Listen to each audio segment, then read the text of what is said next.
Can someone elaborate? Did Lee Bardugo, like, is she fucking with me at this point? Hi guys. We're currently at a library, so we have to be very quiet. Anyway, I'm just going to jump straight into this because I haven't filmed in like a hot second. And I literally don't know how this shit works anymore, to be honest. So today I'm going to review the second book in the Shadow and Bone trilogy by Lee Bardugo, and it's called Siege and Storm. It's also been a hot second since I actually read this book, so details might be blurry. Well, with me, details might be in general just blurry. With this one in particular, I'm trying to remember what I actually wrote on Goodreads. I gave it 3 out of 5 stars, which is the same rating that I gave to the first book, Shadow and Bone. I remember when I read this, I was actually enjoying it a lot more than the first book because you don't have to establish anything anymore. Yeah, things happened. I think what I basically wrote on Goodreads is that I wish this entire book could have been as exciting as the first couple of chapters and like the last 20 pages, because that's when like shit was happening, you know. And I get it, it's the second book, this is the time that you spend on developing your characters and stuff, but that also kind of doesn't really happen. I prefer character-based storylines much more than like plot-heavy stories in general, so that wasn't a problem for me. The problem was that the first couple of chapters, a lot of shit goes down. I would even, it's very, like, it's very polarizing, because when I started reading it, a lot of shit went down and I was like, okay, maybe too much is happening too fast. We need to slow down. But when we actually slowed down, it went really slow. Spoilers, by the way, if you don't want to know anything going into this book. Like, not a lot of shit happens, to be honest, but yeah, I'm going to go probably into a bit of spoilery territory now. Once we get into like the character stuff, and it's a YA novel, so that means there's going to be like this awkward romantic romance triangle. What's it called? I was going to say threesome. That would have perked things up, to be honest, but that's not where this story went. Love triangle, that's a love triangle, and that's the character development that we get basically, and it's really boring and annoying, and I'm not here for it. The basic plot of the actual book is that they have to find this second magical creature that they can take power from, and it's this giant mythological sea serpent. The problem is they find this fucking thing in like the first couple of chapters. I was kind of also getting sick of the whole going back and forth, like the Darkling captures them and then they escape. The Darkling captures them and then they escape. Like at the end of the first book, like they run into the Darkling. Wait, she escapes the Darkling first, so Alina, the main character, escapes the Darkling. Then he finds her again and takes her with her best friend Mal. Then they like escape again at the end of the book, which is again, it's kind of anticlimactic. I think it's also like a weird thing if your characters are getting captured at the end of a story or like at the end of a book or something, to have them already escape like immediately. That kind of takes away all of the excitement and the tension out of the story, so I thought that was ridiculous. And then at the beginning of this book, like the second book, they've just escaped this Darkling, and then like they run into him again, and it's like it's such a back and forth. Like, what is the Darkling like Team Rocket from Pokemon? Like, what the fuck is going on? I personally think it either should have been that the first book stops when they get captured by the Darkling and then they escape at the beginning of this book. I think that builds a lot more like tension and is a lot more interesting than this back and forth going crap. But yeah, basically at the beginning of this book, they run into the Darkling again, who is also, I remember this distinctly because it's so ridiculous that it's kind of funny.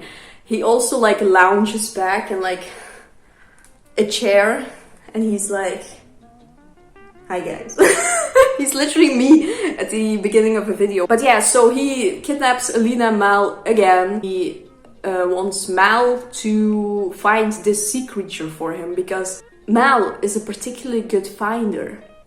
And they keep informing us, the reader, about this mythical sea creature that no one has seen in like whatever years, and that no one even knows if it actually exists or not. The myth, the legend. And then Mal finds her in like the 3rd chapter of the book. Like, what was the point? Like, what was the point? Nothing. And then you're probably wondering, well, what is the rest of the book about then, if they already find the sea creature at the beginning? Love triangles, relationship drama, everything that that makes me want to take a nap. Yeah, and then they escape again. So after Mal finds this magical sea creature that it couldn't be found, but he found it in like 5 minutes, they escape the D again. And he just kind of fucks off for the rest of the book and doesn't reappear until the end of it. So I don't fucking know what Big D was doing all this time, but it probably wasn't dealing with relationship drama, so I would have rather had that story, to be honest. Something I also wanted to mention that I forgot about when I talked about the first book is that Bagra, or whatever her name is, the like old woman that trains Alina, she is, surprise, the Darkling's mom. And I was already like, when I was reading the book, I was already like, there's like some weird mama and son tension going on. Like, what's this? But then it's not just like this subtext of like, oh, they're behaving like mother and son. No, they actually are mother and son. And then she also gives this stupid speech to Alina about how she like wants her to escape because if the Darkling finds her and uses her power, it's like it's going to make everything worse, and how Bagra believes that the Darkling still has a chance for redemption, even though we literally just found out that he was like the Black Heretic or whatever, and he literally already killed like a bunch of people. His mom is like, oh no, it's all going to be fine, like there's still redemption for him. And I'm like, what the fuck are you talking about? If this is someone's fault. And then she also like basically blames Alina later because she gets caught. She basically blames Alina later on. Is that her name? Like yeah, it's Alina. I'm like, in this book, basically, when Bagra and Alina reunite, she basically blames Alina for like getting caught, even though it's not really her fault. Like, and also like, Bagra, you could have just killed him, and we could have all gone home. None of this would be happening. Like, no redemption. He killed a bunch of people already. What the fuck is going on?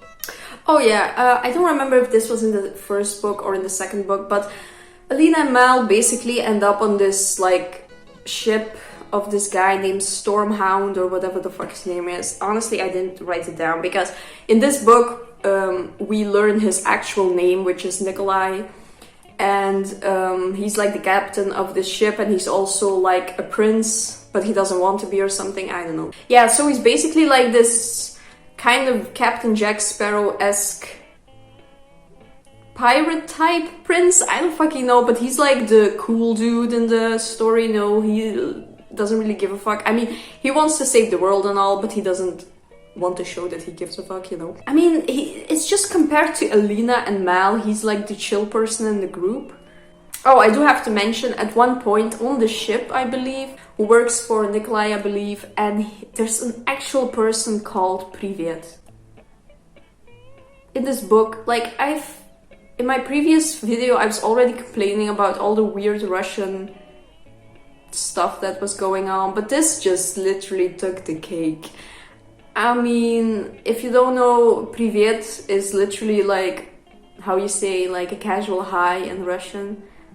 So now there's like an actual person who is called Privet in this book. Like, I'm so confused. Can someone elaborate? Did Leigh Bardugo, like, is she fucking with me at this point? Because I don't know what's happening. I mean, I can take a lot, but like a person called Privet, like, why do I have to read? Why do I have to put up with this? Oh, here goes Privet again. Does he have a brother called Pakar? Yeah, I have to mention that because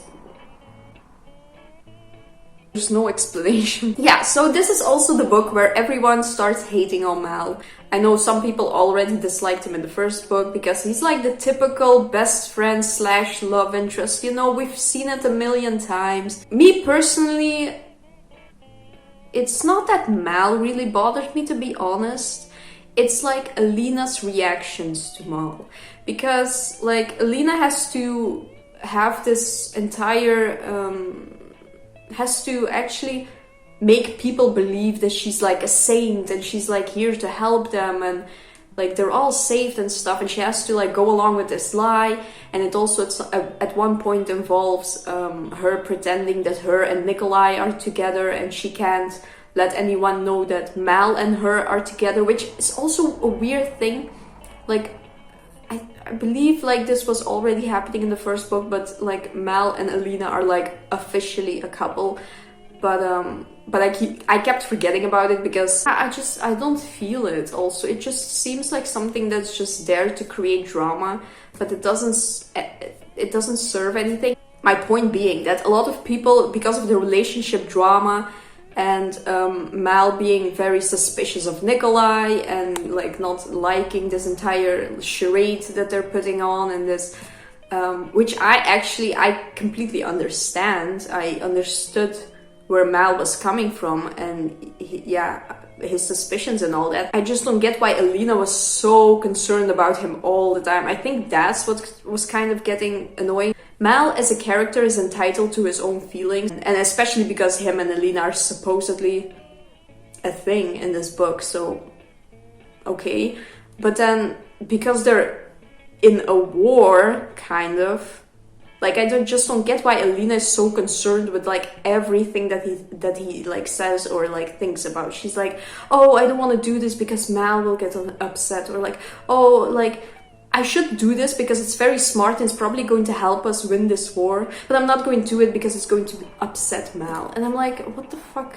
Like, we're in a war, which is also the second thing that I just have with this book series, to be honest. It doesn't feel very serious or anything. It never feels like it's a war. They're like preparing for this war against the Darkling, but I mean, in between it's just like a soap opera. It's just like relationship drama and like whatever. It never felt like dangerous or anything. I mean, Mal and Alina are pretty like annoying, but that's just because Mal just gets to be like the annoying boyfriend and Alina is still like dull as dishwater. So I mean, who am I supposed to side with? Like, it's no surprise that most people like Nikolai in this series because he's like the only one who's thinking straight, obviously. And Zhenya, I also like her, but they did her dirty in this book. What the fuck did they do to her? For one thing, she's barely in it, and then at the end, spoilers, they like mess up her like face or something. It's predictable, that's what I'm trying to say. It's predictable that something like happens to some of the side characters that we haven't seen in this entire book. That's also the thing. Like Zhenya, for example, she disappears this entire book and then she comes back and she's like, stuff happened to her, and you're like, oh, well, you know, this would have made more of an impact if we had her for like 2 books and not just like 1. And then we kind of forgot about her. And then some other like random side characters that I can give 2 herrings about. The herring thing, Nikolai is my favorite just because he likes herring. If I have to read one more time how Alina complains about eating herring, shut the fuck up, bitch, it's delicious. But also, like, do they not have any other food? It's supposed to be like Russia. Have some potatoes, have some beets. I don't know, there's more stuff to eat than just herring. The kwas and the herring, like, I know, we've been there, we've read it, I'm tired of it. Oh my god. Am I ranting a bit? Did I not? I mean, this was a fine read, guys. It's entertaining most of the time, except for like the relationship drama. Once again, I'm not the target audience. I probably would have loved this when I was like a teenager, but at this point, like, it's not doing so much for me anymore. I'm just like talking random shit with like a fake background. What do you want from me? Oh, another thing. You know what I was thinking about? How I would have made some minor changes, and I think it would have benefited the series in general. First of all, I think that Mal and Alina should have just been best friends. I think there aren't enough stories out there, especially YA stories, that focus on like the core friendship of like characters, especially if one of them is, if they're like a boy and a girl, or a man and a woman. I think that would have been like much more like interesting, just, and I would have cared a lot more if like Mel and Lena were just like these really strong, they had this really strong and beautiful friendship, and there wasn't like all this relationship drama. And the second thing I would have changed is actually I picked up on some attention, I don't know if anyone else did, between Nikolai and Mal. So I'm just saying, like, if you wanted Mal to be suspicious of Nikolai and stuff, and without making the annoying boyfriend of the main character, have him have like maybe a relationship or like something going on with Nikolai. I mean, he can still be suspicious about him, but can also be like, you know? I don't know what that was, ew. Those would be the first two things that I change, and I just feel like it would have made, like, left more of an impact on me. It would have like cut out all of the annoying love triangle bullshit stuff, and it also would have made the series more memorable, I think, in general, because I'm going to finish the series and then forget all about it in like 10 minutes. Alina and the Darkling, even though he doesn't appear a lot at all in this book, but Alina and the Darkling have a force bond. They go full Star Wars, and they have like this force bond where the Darkling will just appear out of nowhere in front of Alina, or like in her room or something, and it's like, I mean, I know it's supposed to be like all mysterious and sexy, but it's just like kind of weird. Like, how is he doing this? And then at the end, like, the Darkling comes back again from his vacation, I don't know, and he fucks shit up, and it's like the last 20 pages were like really exciting. I mean, as exciting as they're going to get for me, because like this fight breaks out, and then and then Alina does something. I mean, this, like, I literally have the memory of goldfish, but I think that Alina pretends to go over to the Darkling, or he like asks her to go with him, and then he's like, oh, I'm not going to kill your friends, you know, going all Voldy on her. And then she's like,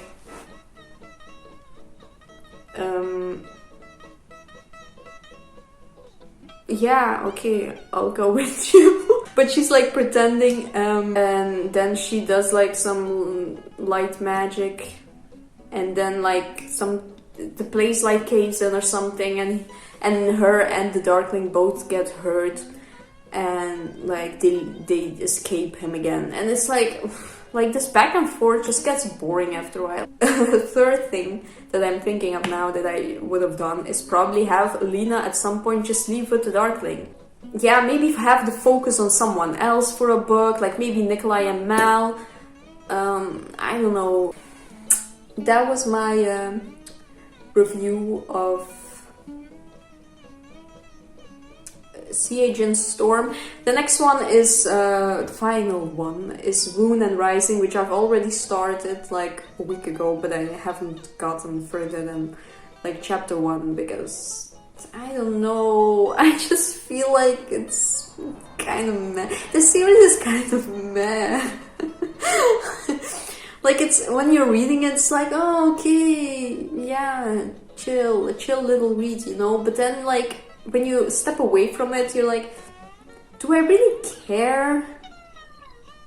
No, no, I don't. But I'm going to continue anyway because I'm already in too deep, and I am kind of curious where this is going, how it's going to end, so, or like what's going to happen in the final book. So be on the look for that, for my final review of the Shadow and Bone trilogy by Leigh Bardugo, Moon and Rising. I'm going to get there. Yes, I am. Okay. Have a wonderful day. Thanks for watching. Bye.